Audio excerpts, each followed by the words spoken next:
Hello friends आज एक mini blog को आपण मानक स्वागत। आज आम गोटे बनभोजी हबार अच्छी आ बनभोजर आयोजन आम किपर करूँ चलतु देखा। फास्ट मो सांगर मोर चिकेन नाक पलि आसलु कारण आज शुक्रवार चिकेनटा न खाइले टे भल लगे। चिकेन नहीं आस सारापर मो सांग मैंने कहले ठंडा पीवाई आम से ठिया ठंडा पीलु आ ठंडा पी सारिक आम ए घर को बाहर एटी आसी देखला बेलू मो सांग मैंने चिकेन मसला प्रस्तुत कर सारे। आमर ये तो सबू थर 12टा ही बाजी जाए राति बहुत लेट हुए। आम चिकेन कटा भी स्टार्ट हो गला।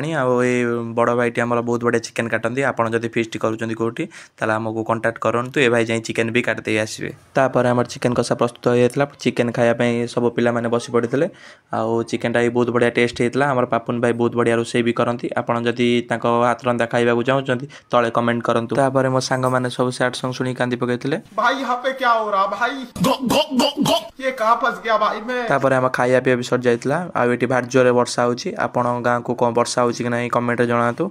आमर ये मो सांग मैंने सब छिड़ा होते। आउ ब्लॉग टी आम ये शेष करुचु। जय जगन्नाथ।